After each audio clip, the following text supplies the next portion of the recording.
Qual é o nosso fundamento? Sobre o que construímos e edificamos nossa vida e sobre o que nós estamos fundamentados. Estamos no ano de construir, essa é a palavra profética e direção que Deus nos deu. A questão é como nós estamos edificando o fundamento. Vamos orar? Pai, nós estamos na Tua presença. Estamos aqui, amamos o Teu nome, Tu és o centro de nossa fé. Tu és a esperança que precisamos, Senhor. Quando a palavra é pregada, ela transforma, ela restaura, ela liberta, ela impulsiona. Nesta hora, Espírito de Deus, eu te peço, vem neste lugar. Acampa os Teus anjos aqui, dá ordem aos Teus anjos ministradores, que nós sejamos imersos em Ti, na Tua palavra e no Teu poder. Ah, meu Deus, abre o céu sobre nós e encontre em nós fome e sede da Tua presença. Ah, Senhor, que esse seja uma noite marcante, que nós possamos aprender contigo, ser impulsionados por Ti e nos assentarmos à mesa para cearmos, meu Deus. Nos prepara, eu te peço, em o nome do Senhor Jesus. Amém e amém. Dê um brado bem alto ao Senhor e adore-o. Aleluia. Quando a situação aperta ou quando a situação é normal, quando a situação é desafiadora ou quando a situação é motivadora, a diferença sempre é qual é o fundamento que foi colocado. Em outras palavras, onde está a nossa segurança? Onde está a nossa esperança? Onde nós nos apoiamos? Interessante observar, por exemplo, ontem eu preguei na cidade de São Paulo à tarde, numa igreja de queridos amigos, foi um momento abençoado num congresso. E para quem viaja bastante, ganhar algumas horas para voltar para casa antes é maravilhoso. Então o meu voo era 11 da noite. Só que eu terminei de pregar às 6 da tarde. Entrei no aplicativo da companhia aérea e vi que tinha um voo às 8, que eu precisava chegar no aeroporto às 7. Fiz os cálculos, estava em São Paulo, ia chegar no aeroporto às 7h20. Falei, vai dar tempo. É bom viver em fé. Mudei o voo no aplicativo e entrei no carro, foram me levando, costurando de um lado para o outro, trânsito. Cheguei com quase o último a entrar na aeronave, atropelado, mas entrei. Como marquei de última hora e o voo já estava quase lotado, sentei no meio, o local que ninguém quer. Do meu lado uma senhora que eu percebi já meio tensa, balançando os pés, balançando as mãos, meio nervosa assim, talvez com o ambiente de voar. Eu sentei no meio e do meu lado não tinha ninguém. Depois de mim, com o embarque quase encerrado, entra um piloto, que acho que estava já voltando para casa, depois de ter trabalhado o dia todo, e senta ao meu lado. A mulher olhou, e eu ainda brinquei com ela, calma, acho que não é ele que vai pilotar. Ela, ha, e pronto. Começamos a voar. Em São Paulo estava um clima bom, mas ontem à noite lembra como estava Curitiba. Então, quando a gente começou a ver a aproximação em Curitiba, se você olha na janela, você consegue ver as nuvens de chuva que você vai entrar. E lá de cima você fala, Senhor, que bênção. E quando o avião começou a descer, porque ele tinha que pousar, ele passa no meio das nuvens e aí realmente começa um tremelique, um vai e vem, uma montanha-russa, uma emoção, se é que você gosta.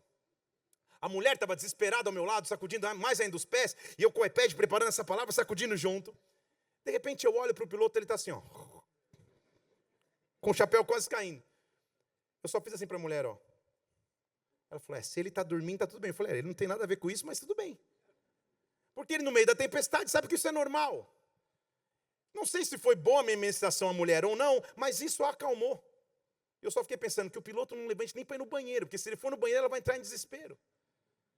Interessante observar que no meio de uma tempestade, às vezes a gente escolhe coisas para nos trazer segurança, para nos trazer tranquilidade, para mostrar para cada um de nós que o controle não foi perdido.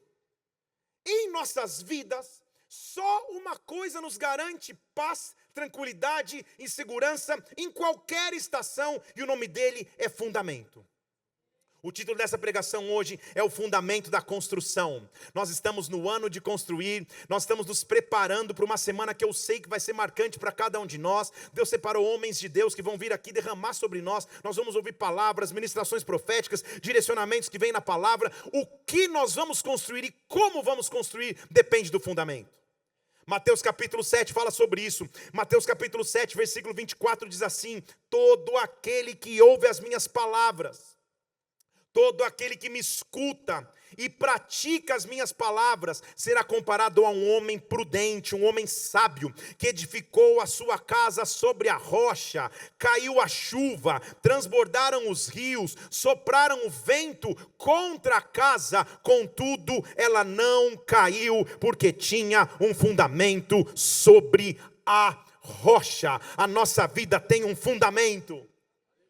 Mais do que a beleza de uma construção, as paredes, as portas, o teto, as luzes, a grandeza, mais do que a beleza, o fundamento e a estrutura que está por trás é o que faz diferença na durabilidade dessa construção.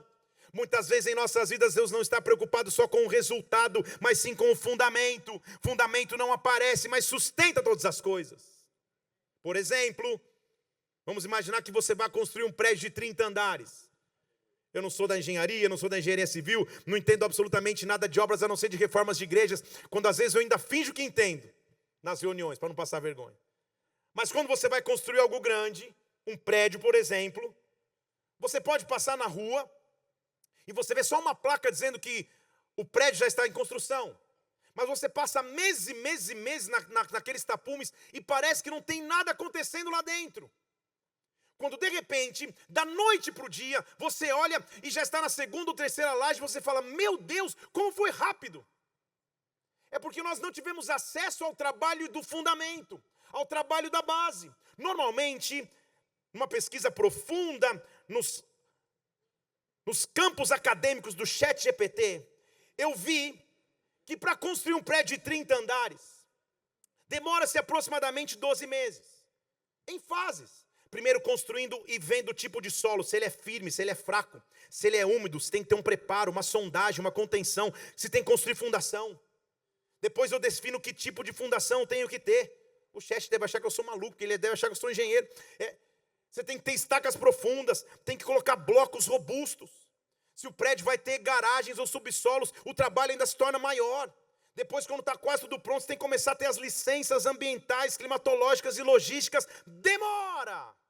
Até você olhar o resultado do primeiro piso da construção, muito trabalho já aconteceu. O que eu quero te dizer é que em nossas vidas, Deus quer nos preparar um fundamento. Quanto maior o edifício, quanto mais profunda a edificação, maior tem que ser o fundamento. Se você tem sonhos grandes, se você quer ver promessas grandes em Deus, é tempo de construir o fundamento adequado. Deus é o fundamento. A pergunta então é, onde eu estou lançando fundamento? Na família, na vida profissional, no ministério, na igreja, na minha própria vida pessoal e emocional. Como eu estou lançando fundamentos? Construir o fundamento, então, demanda tempo. A Bíblia também nos relata, por exemplo, em Lucas capítulo 6, um texto parecido com o que acabamos de ler em Mateus 7. Em Lucas capítulo 6, versículo 47, ele diz assim, todo que vem a mim, escuta as minhas palavras e pratica, eu vou mostrar o que esse homem é. Então, antes de eu continuar, você percebe o que a Bíblia está dizendo? Existe uma categoria de pessoas que ouve e não pratica. Senão, eu não diria que existe uma de pessoas que ouve e pratica. Estão aqui? Então, ele está dizendo, o teu condicional para ter fundamento é escutar e praticar. Escuta as palavras de Deus e pratica essas palavras. Se você é assim, eu vou te mostrar o que você é. Você é semelhante a um homem que, edificando uma casa, cavou uma vala profunda. Colocou os alicerces sobre a rocha. Veio a enchente e o ímpeto da corrente. Aquela casa não foi abalada porque tinha sido bem edificada. A chave desse texto é cavar profundamente. Cave profundamente. Ele está pregando para uma geração de pessoas que vivia num clima semidesértico em Israel, solo de areia, solo de pedras. É difícil cavar na pedra, é difícil cavar na areia, o solo é difícil de romper, mas se você tiver sonhos, tem que cavar profundo, tem que cavar mais adequado, tem que ir distante daquilo que seria o imediato, para que Deus possa fazer coisas maiores. A pergunta é, onde você está cavando profundo? Estamos numa geração do imediatismo, onde tudo tem que ser rápido demais. Por exemplo, um curso de idiomas hoje, o seu principal fator de venda não é que ele é barato, também é. Mas o principal fator de venda de um curso é, você vai falar em menos tempo. Quando você senta na recepção, você fala, em quanto tempo eu falo? Aí começa a surgir as cartolas, mas você em 6 meses, dormindo, escutando no sleep learning, no travesseiro, você vai acordar fluente. Você fala, meu Deus do céu, que loucura é essa? Todo mundo quer vender uma solução rápida, mas a coisa na vida é que tem que ter um processo. que tem que mergulhar profundo, tem que cavar. A questão é onde nós estamos cavando. Qual fundamento você está construindo em todas as áreas da sua vida. Cavar exige tempo, esforço, paciência, dor, renúncia. Mas não há como ter autoridade se não houver profundidade. Não há como ter influência se o caráter não for provado. Não há como crescer se o fundamento não for estabelecido. Eu tenho que viver um processo de cavar profundo. O que eu sinto que Deus está colocando nas nossas mãos ferramentas para que você cave profundo. Tudo que eu estou dizendo é para que você venha aqui nessa semana, na quarta-feira, não só no agito de mais um dia, de mais uma conferência que vai ser legal e vai ser top, graças a Deus. Mas o que você vai preparar antes? Em oração, em entrega, em busca, dizendo: Senhor, eu quero estar ali, fala comigo, derrama da tua presença sobre mim. Eu quero primordialmente te adorar, exaltar o teu nome, mas eu vou cavar profundo. Eu me lembro, por exemplo, eu comecei a estudar inglês aos 5 anos de idade, junto com Pedro Álvares Cabral, porque quando eu tinha 5 anos de idade, só Jesus, há tanto tempo. Eu não sei nem por que minha mãe colocou na escola de inglês, talvez porque eu causava muito em casa. Consigo concluir que é isso. Ou talvez porque eu ficava só trocando figurinhas o dia inteiro. Muito bem. Não, uma olhada rápida, viajei, me empolguei. Pastor Amila comprou um álbum para o Mateus, tudo bem. Muito bem, voltando. Ai, Jesus. Voltando aqui. Eu comecei a estudar, cavar profundamente. Na minha época, meu Deus do céu, lá atrás, não tinha Netflix, streamings. A única opção de assistir um filme em inglês era alocar na locadora, mas já vinha com a legenda amarelinha embaixo. Alguém lembra o que eu estou falando aqui? Só que eu não queria assistir com a legenda. Então eu cortei uma cartolina, um pedaço de papelão e colei na frente da TV de tubo. Para assistir sem legenda. Olha que loucura. Minha mãe, que não falava e não fala até hoje uma palavra em inglês, assistia junto comigo. E ela queria falar: será que meu filho está aprendendo? Ela perguntava: filho, o que você entendeu do filme? Eu tenho que confessar a você que eu ia na locadora pegar o filme e eu descobri que atrás da capa do filme tinha um resumo. E eu li esse resumo. Mal eu sabia que minha mãe lia o mesmo. Então, quando ela perguntava: filho, o que você entendeu? Eu falava o resumo que eu decorei, o mesmo que ela tinha lido, e ela devia pensar: meu filho é um gênio absoluto da língua inglesa. Porque eu não entendia nada. Ela também não. Mas um processo estava começando. Vocês estão entendendo comigo? Eu estava começando a cavar de forma profunda, de forma sobrenatural. Esses dias eu terminei de pregar numa grande conferência, depois de ter traduzido um pastor também numa grande conferência, e uma jovem, com toda boa intenção, de, sei lá, uns 17, 18 anos, chegou para mim: pastor, ora por mim. O que você quer que eu ore? Põe a mão na minha cabeça, eu quero falar inglês agora. Eu falei: ah, minha filha. Pensei nos boletos da tortura em inglês, falei: não, isso não é justo. Não é possível. Pode acontecer? Espero que sim. Mas tem coisas que demandam processos. Por exemplo, para traduzir um pastor, vou dar um exemplo, sei lá, eu traduzi recentemente um pastor muito conhecido chamado T.D. Jakes, que os mais antigos conhecem, que é um trem desgovernado na pregação, um grande pregador. Um ano antes de eu começar a traduzi-lo, eu fui começar a cavar fundo. Li todos os livros a respeito dele, busquei profundamente sobre a história de vida dele, assisti pelo menos semanalmente 3 a 4 mensagens dele no YouTube. O Spotify do meu carro tinha palavras dele. Por quê? Porque eu queria me acostumar, estar preparado para a hora. Isso é cavar profundo, isso é construir fundamento. Aí finalmente chega a hora da tradução. No dia da tradução, o pastor Lucas estava lá no Rio de Janeiro, uma arena para 18 mil pessoas. Tudo para dar errado. Eco no som, retorno não vindo. O chão era de um solo meio preto assim, escorregadio. Então estava eu e o Jakes, ó meu amigo Jakes, andando assim com o sapato, que eu não só usei sapato ali no casamento. Tentando passar assim. Um gênio do design de palco, acho que ele não gosta de retornos. Então ele tirou os retornos do palco e fez um buraco. E tinha um buraco onde os retornos ficavam. E o Jakes ficava pertinho do buraco. Uau! Aí eu tentando segurar na mão, na inocência, que um homem daquele tamanho ia conseguir segurar. Eu ia cair os dois. Ao mesmo tempo que eu tinha que traduzir. Mas como eu tinha construído um fundamento. Vocês estão comigo aqui? Quando chega na hora, Deus começa a fazer com que a tua mente flua, com que a tua excelência e competência natural sobressaia-se, mas há um momento que Ele põe a mão sobre você. Porque quem constrói um fundamento ganha um parceiro, o nome dele é Jesus Cristo. Há momentos que eu estou traduzindo, e eu vou te falar, talvez você vai entender. Eu traduzo palavras que eu sei que eu não sei. Ele acaba de falar: cara, eu sei que eu não sei essa palavra, mas eu sei, como eu sei, não sei, eu sei, vamos. E quando o Wi-Fi está mais forte ainda, Sabe o que acontece nesse Wi-Fi? Eu às vezes sei a frase que o cara vai dizer, que o Bishop T.D. Jakes, ou quem quer que seja, eu sei a frase que a pessoa vai falar antes que ela fale.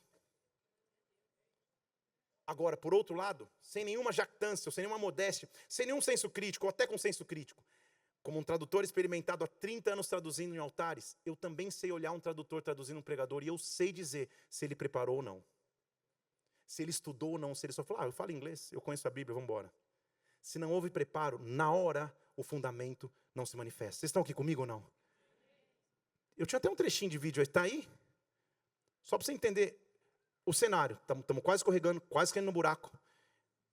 Essa é a maneira que ele abriu a pregação. Imagina como ele terminou. Tem aí?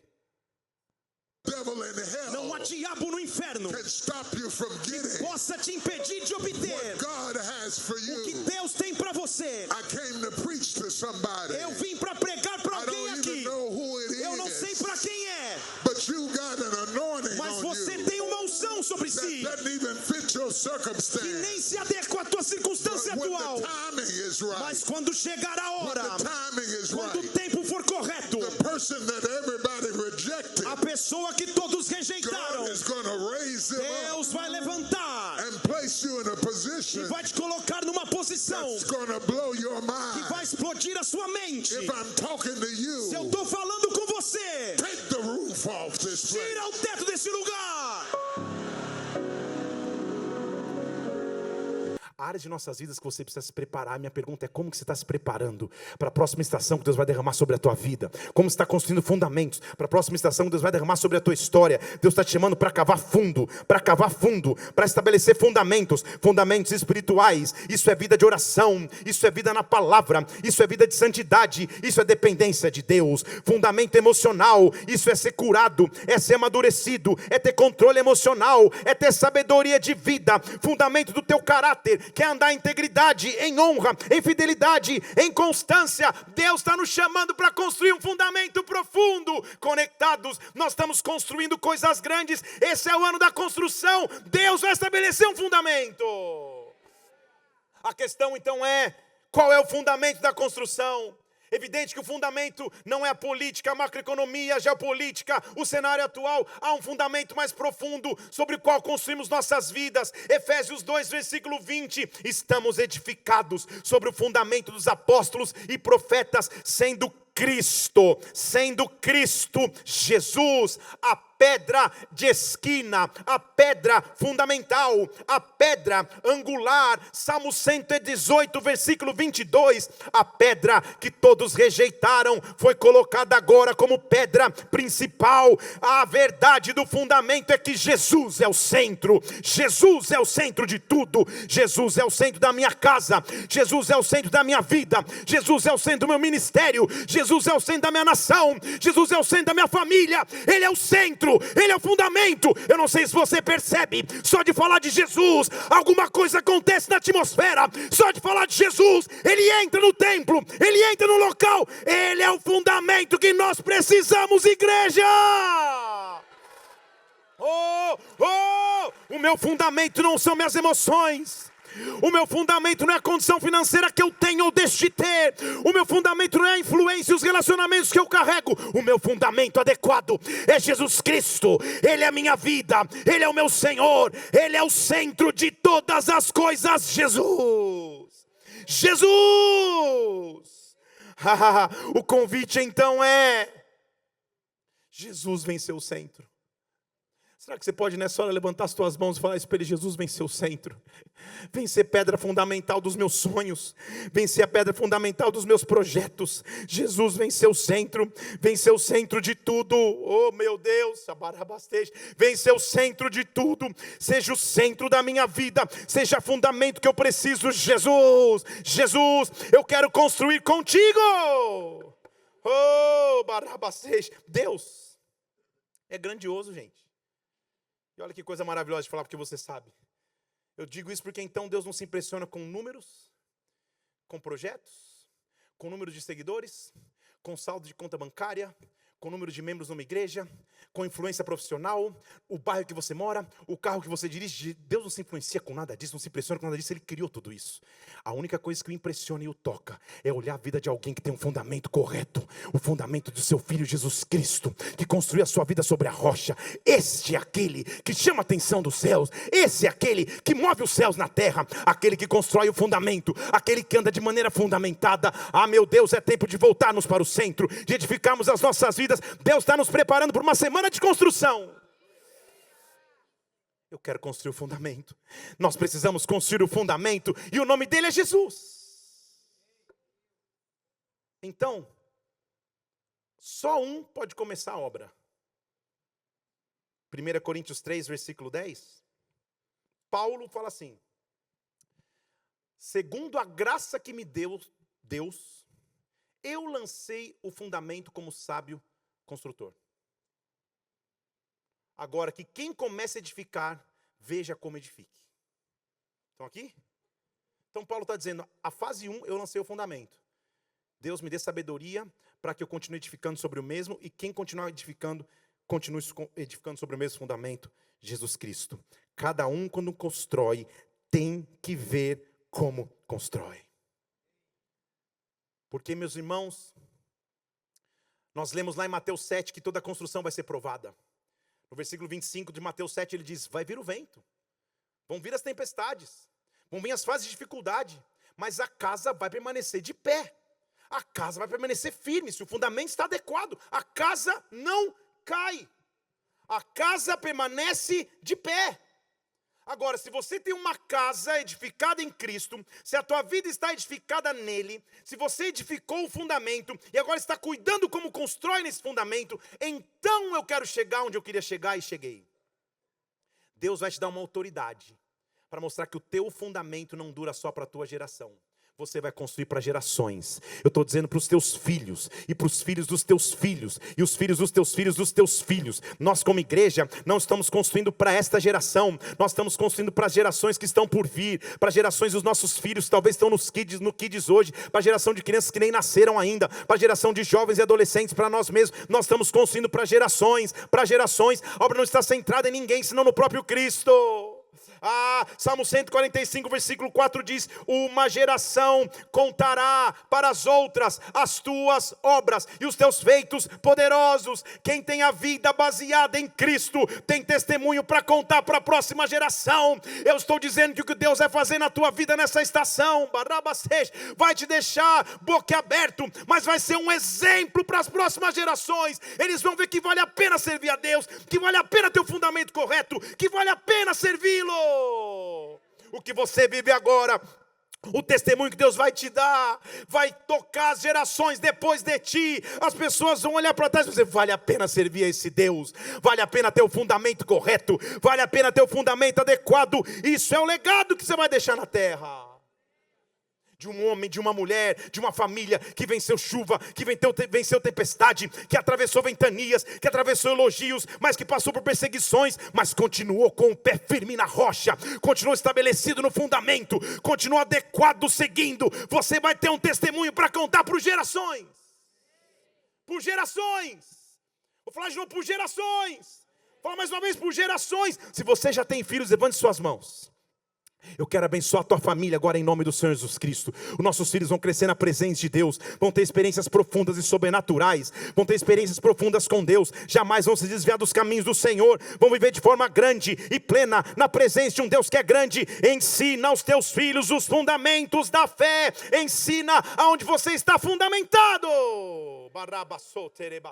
Oh, Cristo, o fundamento das nossas casas. Nós estamos construindo algo sobrenatural. É ano de construção. Para mim essa palavra foi tão forte que eu falei, Deus, eu queria tanto pregar essa palavra na minha sessão da conferência. O que eu vou fazer na conferência agora? Deus, decidi, vou pregar essa palavra na conferência. O avião começou a sacudir mais. Eu falei, não, Deus, tudo bem, vou obedecer. Mas Deus está nos preparando para uma construção. Deus está te preparando para construir algo sólido. Deus está preparando para derramar algo tão grande em ti. É tempo de estabelecermos o fundamento. Agora, posso começar a pregar? A questão é onde eu me posiciono nisso tudo então. onde nós nos unimos para construir. Pedro teve essa visão. E ele diz assim, em 1 Pedro capítulo 2. Nós somos pedras e nos achegamos para a pedra viva, rejeitada pelos homens, mas para Deus uma pedra preciosa. De quem que ele está falando? Jesus. Nós vamos achegar a ele pedra viva rejeitada. Os homens o rejeitaram, mas para Deus ele foi uma pedra preciosa.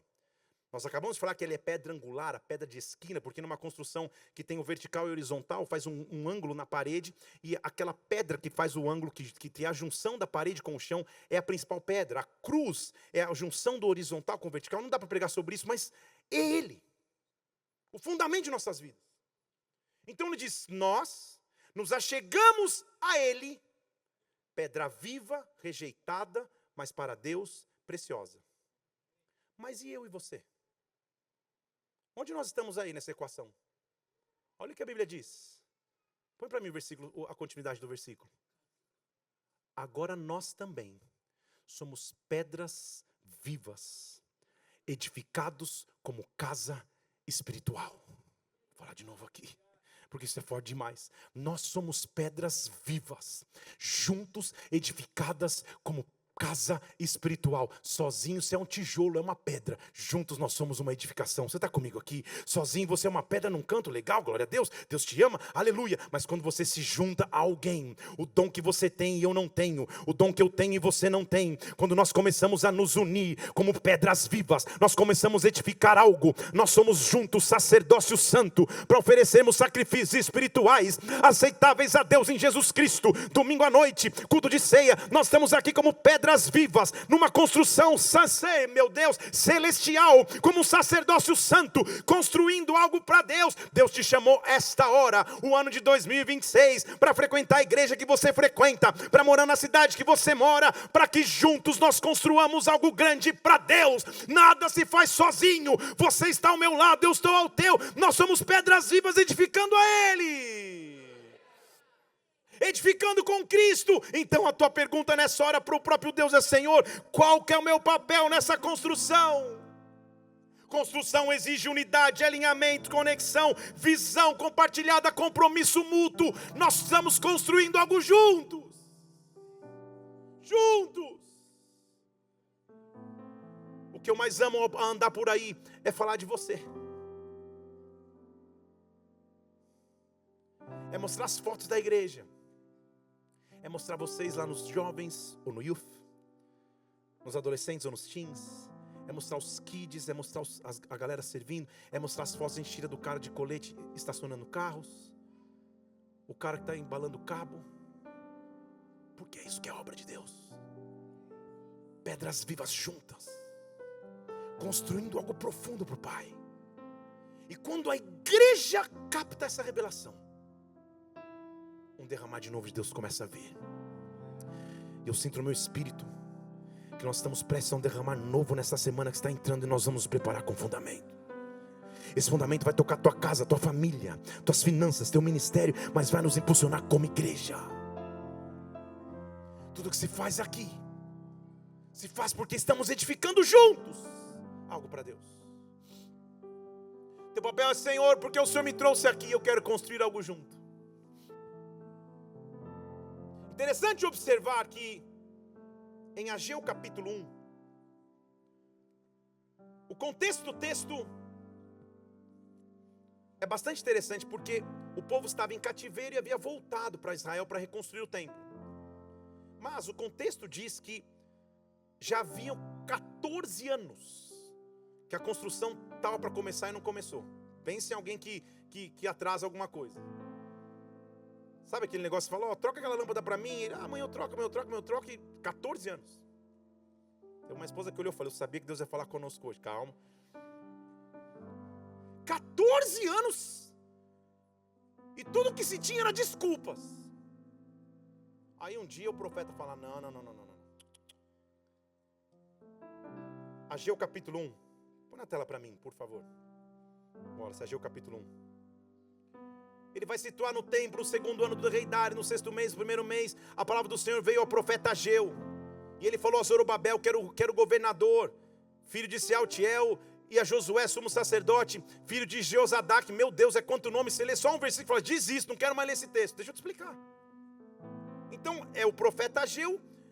Pode voltar um versículo. Ele está falando para dois homens, as duas figuras mais importantes. Josué, o sumo sacerdote, Zorobabel, o governador. E ele vai se encher de profético, de coragem, porque, cara, tem 14 anos que a gente fala que vai reconstruir e não reconstrói, alguma coisa está errada. Ele é profeta. Então ele chega lá no versículo 2, ele diz assim, ei, assim diz o Senhor dos Exércitos, esse povo está dizendo que ainda não chegou o tempo, não é hora de construir a casa do Senhor, 14 anos de espera. E o profeta, e aí, gente? Nós vamos continuar assim? Vocês estão dizendo, não é hora de construir, não é hora de se unir, não, calma, vai dar tempo, está tudo certo, tudo tem seu tempo. Versículo 3, então o profeta falou e disse, pode continuar no texto para mim que travou aqui meu texto, eu vou ler lá na TV. Acaso é tempo de vocês habitarem nas suas casas forradas, enquanto a casa de Deus fica desolada? Entenda que não há problema em um cara ter a casa forrada, estabelecida. Não é isso que o profeta está dizendo. Mas ele está dizendo, está cada um correndo por si. Cada um está vivendo as suas prioridades, sua individualidade. E a casa de Deus está desolada. Esse era o contexto daquela hora. Ele está dizendo o que está acontecendo com a gente. A gente saiu tão feliz, voltando do cativeiro para construir algo junto. Mas no meio do caminho perdemos a força de alguma maneira. Cada um está na sua casa. E a casa de Deus está desassistida. Ele diz, não mais. Assim diz o Senhor dos Exércitos, considerai os seus caminhos. Vamos voltar à essência. Ele diz, talvez seja por isso, porque estamos sendo individualistas, que a gente está fazendo o seguinte. A gente, versículo 6, semeia muito e colhe pouco. Come, mas nunca se farta.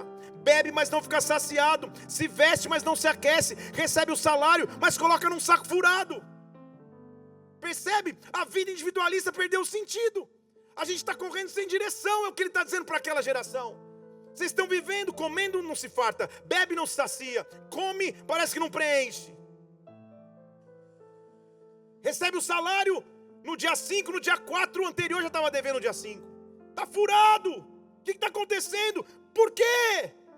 Versículo 9 ele diz, vocês esperavam muito, e o muito virou pouco, e o pouco que você trouxe para casa foi dissipado como um assopro.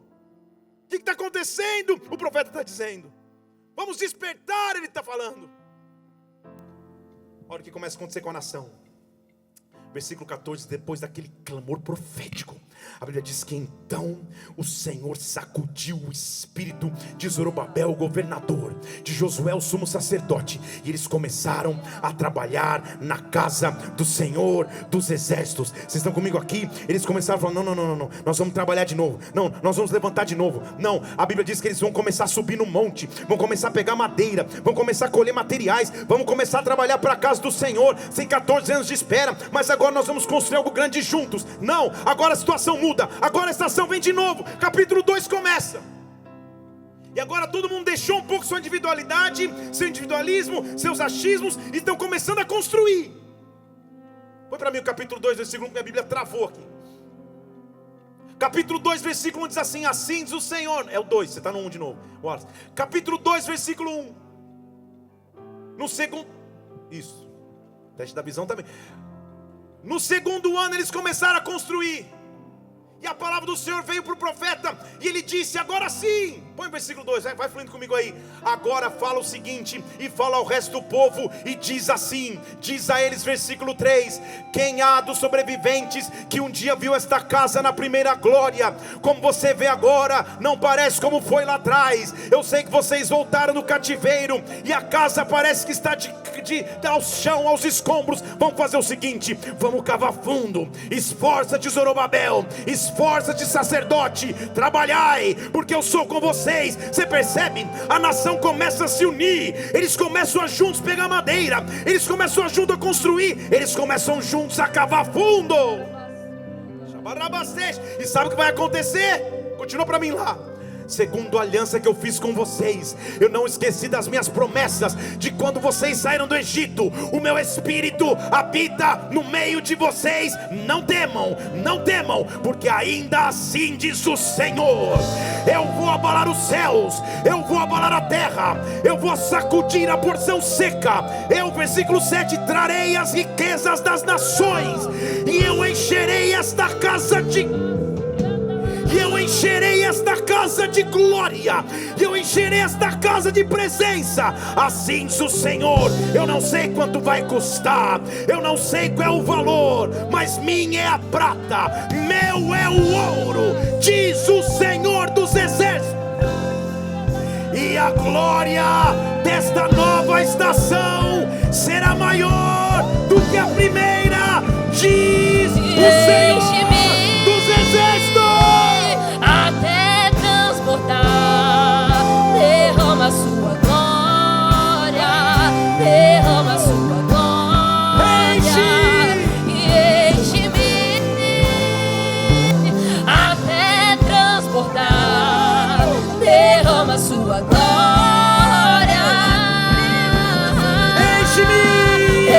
enche-me, Deus, enche-me, Deus, enche-me, Deus, enche-me, oh, enche-me, Deus, enche-me, Deus, enche-me, Deus.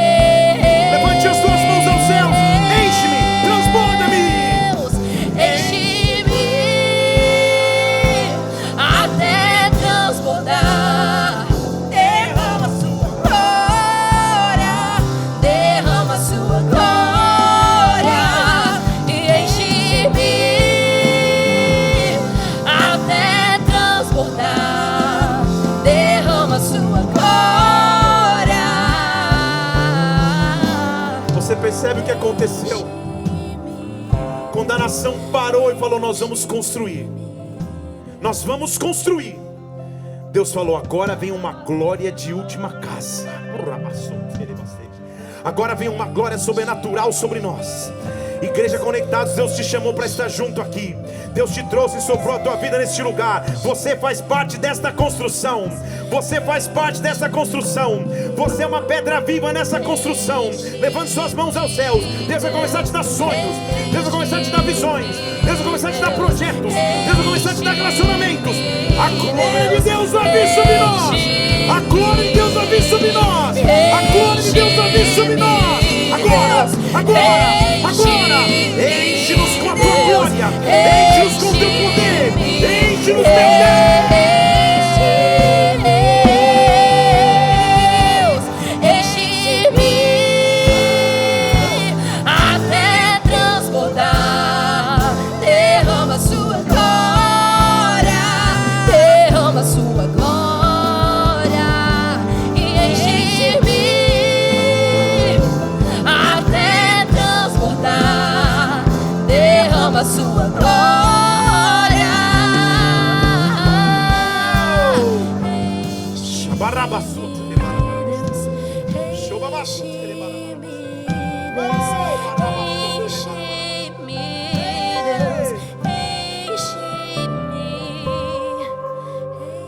Deus vai começar a te encher de projetos, pedras vivas de uma construção, pedras vivas de uma edificação, sacerdócio santo edificados em Cristo, tendo como Ele fundamento. Deus está te chamando como construtor nesta hora. Deus te trouxe nesta hora, Barabacês, nesta estação, nesta fase, neste ano, para essa comunidade de fé, para que você seja um sábio construtor e lance fundamentos e fundamentos que vão perdurar por gerações, que vão perdurar por gerações. Nós estamos aqui em Tua presença. Enche-nos, meu Deus, enche-nos, meu Deus, enche-nos, meu Deus. Na noite que Jesus ia ser entregue, Ele estabeleceu o fundamento. É como se Ele estivesse dizendo: não importa o que vai acontecer daqui para frente, há um fundamento adequado, e o fundamento é Jesus. Então Ele pega o cálice, Ele pega o pão, e Ele vai estabelecer a base sobre a qual nós iríamos caminhar. Por isso que todo mês nós ceiamos, nós lembramos dele na ceia. Antes de abrir o cálice aí, o pãozinho, se você já abriu não tem problema, mas você vai olhar para alguém e vai trocar com essa pessoa, se você... E olha o que você vai dizer para ela: nós estamos construindo algo juntos. Nós estamos construindo algo juntos. Você é uma pedra viva. Você é uma pedra viva. Nós estamos construindo algo juntos. Eu vou construir com a tua geração, você vai construir com a minha. Aleluia, aleluia, aleluia. Se você não tem o cálice, não recebeu, levanta a mão. Alguém vai chegar até você aí, ó. Aqui no mês, se você quer receber o cálice que você não tem, levanta a mão. Nós vamos chegar até você. Quem participa da ceia? Aquele que crê em Jesus Cristo como Senhor e Salvador. Se você crê nele, levanta a mão aí se você não teve cálice. Procura alguém e diz: nós estamos construindo algo juntos. Nós estamos construindo algo juntos. Você é pedra viva dessa construção. Você é pedra viva dessa construção. Oh meu Deus, é ano de construirmos. Nós estamos numa semana de construções. Nós vamos escutar profeticamente a tua voz todos os dias aqui no altar. Nós queremos nos colocar diante de ti agora, Pai. Oh, na noite que ele ia ser traído, ele pegou o pão e disse: esse é o meu corpo que é dado por vós. Aleluia. Agora foi.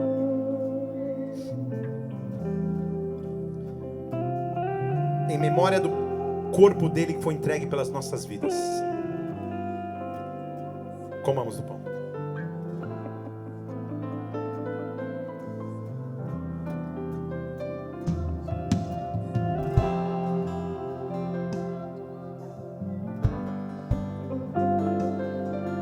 Da mesma forma ele pegou o cálice e disse: esse é o cálice da nova aliança no meu sangue. Todas as vezes que você ingerir desse cálice, lembre-se da morte, da ressurreição e da redenção do sangue de Cristo. Pedra fundamental de nossas vidas, Jesus, nós te louvamos pelo teu sacrifício de cruz. Em memória do seu sacrifício, bebamos.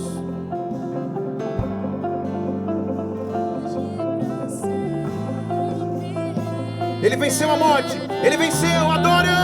A morte venceste, o véu tu rompeste, a tumba vazia agora está.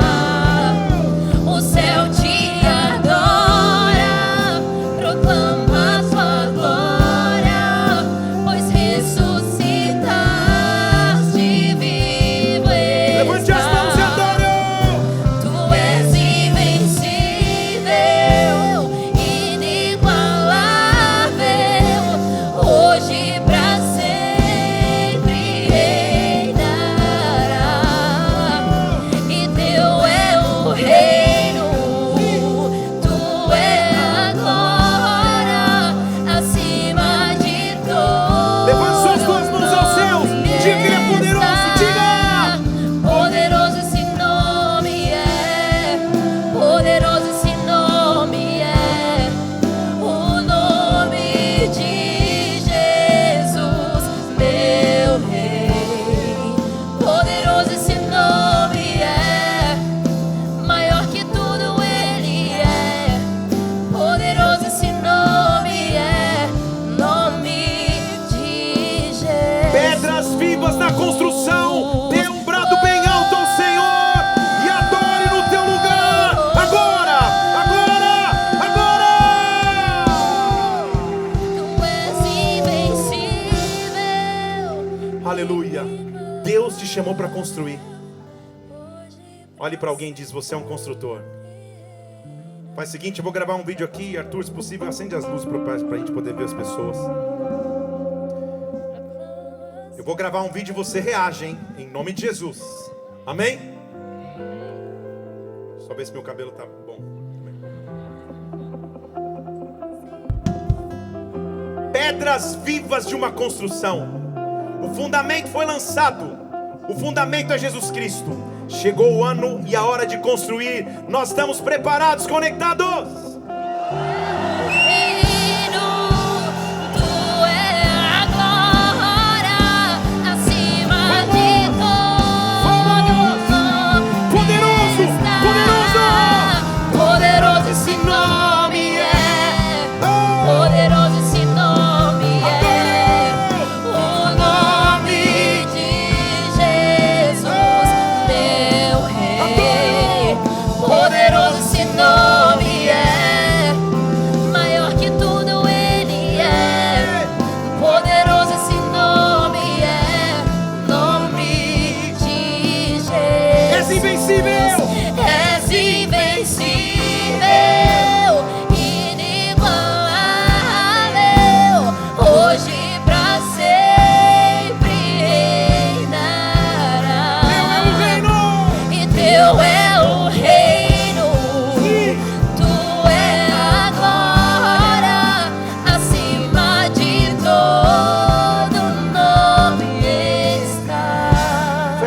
Só um instante. Eu quero falar contigo, talvez que esteja visitando a igreja hoje aqui. Ou não, você já até veio outras vezes, mas você nunca entregou a tua vida a Jesus, dizendo que Ele é o teu Senhor, teu Salvador, o teu Rei, o Rei da tua história, que Ele é o teu fundamento. Ou talvez você esteja distante de Jesus, precisa voltar a Ele hoje. Eu quero fazer uma oração por você agora. Se você nesta noite quer entregar a tua vida a Jesus Cristo, aonde você estiver, principalmente se você visita a igreja, aqui ou online, repete uma oração comigo, fale assim: Senhor Jesus, Senhor Jesus, nessa noite, eu coloco a minha vida em tuas mãos. Em tuas mãos. Eu declaro Jesus Cristo é o meu Senhor, é o meu é o meu Salvador. Escreve o meu nome no livro da vida e perdoa os meus pecados. Pai, eu oro por cada pessoa que nesta noite faz essa oração pela primeira vez, que volta à tua presença, que se entrega a Jesus Cristo como pedra fundamental de suas vidas. Nós como igreja te louvamos e agradecemos, porque esse, sem dúvidas, é o maior milagre de todos. Como igreja nós celebramos, adoramos e aplaudimos o teu nome por essas decisões, em o nome de Jesus Cristo, em nome de Jesus, amém e amém. Nós vamos acabar esse culto agora. Ao acabarmos o culto, se você visita a igreja, eu quero te dar um presente. Se você é visitante, ó, tem um kit da Conectados aqui para você, que tem um Novo Testamento com salmos e provérbios, tem uma caderneta da igreja, uma caneta da igreja, top demais. Então a única chance de pegar, porque você hoje é visitante, já no congresso quarta-feira você não vai ser mais visitante, então tira hoje, é um presente da igreja para você. Passa ali, resolve a tua situação ali como visitante e já pega um presente, tudo bem? Se você ainda não tem a tua pulseira, você entendeu, né? Você vai passar ali para retirar, seja porque você já adquiriu, Deus te deu condições e glória a Deus por isso, ou seja porque você está num momento que não consegue, mas você faz parte de uma família ministerial e a gente se alegra com os que se alegram, chora com os que choram, você vai pegar a pulseira mesmo assim, tudo bem? O fato é que eu quero te ver na quarta-feira aqui para a abertura da Conferência Conectados, porque eu preciso de você, você precisa de mim. Nós somos pedras vivas na presença de Deus. Levanta a mão bem alto, que o amor de Deus Pai, que a graça do Senhor Jesus Cristo, que a unção majestosa do Espírito Santo recaia sobre a tua vida. Que Deus te abençoe, te guarde. Nos vemos quarta-feira, 8 horas da noite. Vai na paz, Deus te abençoe. Aleluia.